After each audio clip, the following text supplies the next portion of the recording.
This guide will teach you the basics of the command line. It's aimed at beginners and covers enough to get you up and running. It's specifically for Debian based distros like Ubuntu, Elementary, Raspbian, etc. Most of the commands will work on other non-Debian systems, but some will be a little bit different, so do your research. If you want to test out the commands without worrying about messing your system up too much, the easiest way is to grab a Raspberry Pi and load up Raspbian. You can use the annotations in the table of contents and in the description to skip between the different sections.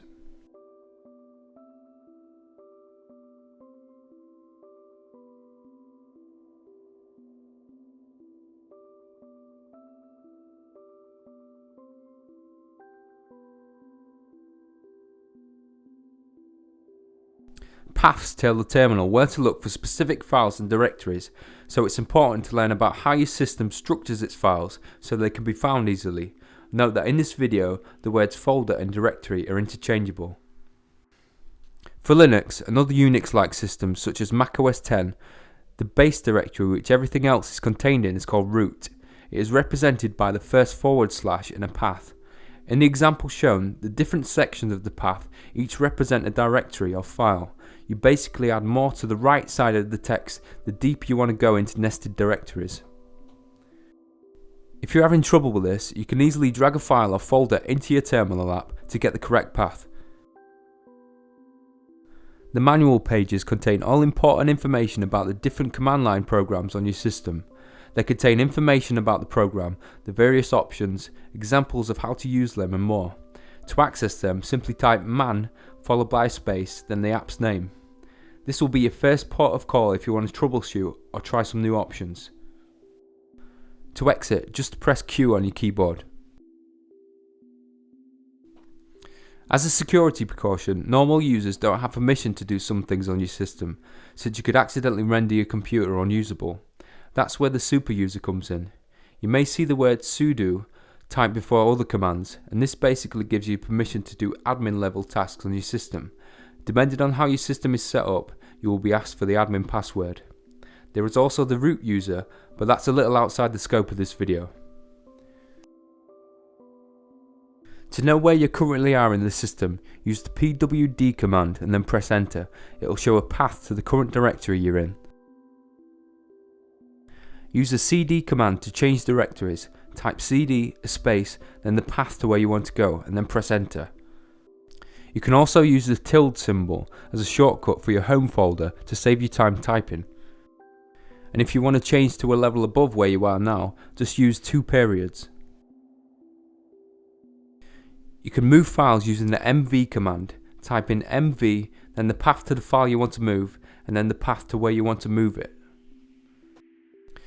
You can also use it for renaming files. You just simply change the input and output file names and it will automatically rename it at the same time. One of the simplest ways to find files is to use the aptly named find command. If you know the file name but not where it is, type the following, replacing what's between quotes with your file name. This will search the current directory and any nested directories inside it and spit out a path if a match is found. If you want to find specific file types, you can use the wildcard symbol. For example, if you want to find a text file, type the following. The makedir command, as you probably guessed it, makes directories. To make a new directory wherever you currently are in the system, type mkdir, then the name of the new directory. Make sure that there are no spaces and remember it's case sensitive.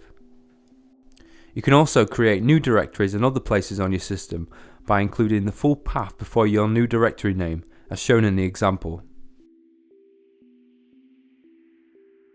To remove files, you can use the rm command. Type rm followed by the file or a full path to the file you want to delete. If you want to delete a directory full of files, you can add the -rf options. Also check out the shred command if you want to securely delete files too. To copy files, use the cp command. Similar to the move command, you simply type cp, the path to the file you want to copy, then the path to where you want to copy it to. Use the ls command to list everything inside the present directory you're inside. Perfect for quickly showing what's there. I also like to use the -1al options to list files in order, showing hidden files as well as other size and ownership info. you can use the apropos command to find specific programs using a keyword. For example, you may have installed a calculator app but forgot the exact name of it. Just type apropos a space and then a keyword, in this instance calculator. Press enter and you'll see the corresponding programs that fit the keyword. For those used to Windows or Mac, installing apps by command line might be a bit strange at first, but it's not so bad. Use the sudo apt-get install command followed by the name of the program you want to install. If it's in the repositories, it will be downloaded and installed. You can also install programs manually, but that's a little outside the scope of this video. To remove programs, use the same command for installing apps, but instead of the install option, use remove.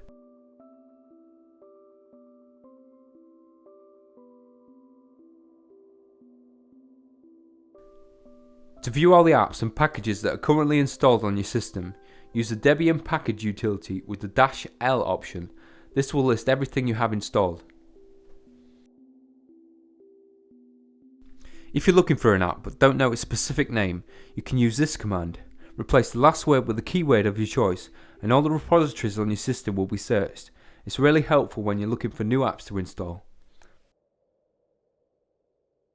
To view all the processes currently running on your system, use the ps command. I like to use the -acx options.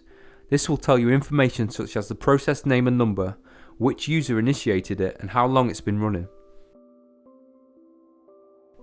To kill a process, you'll need the process ID from the previous section for whatever app or process you want to stop. Once you have it, type kill, a space, then the process number. This will automatically kill the process, which is pretty handy if it's freezing or acting strangely.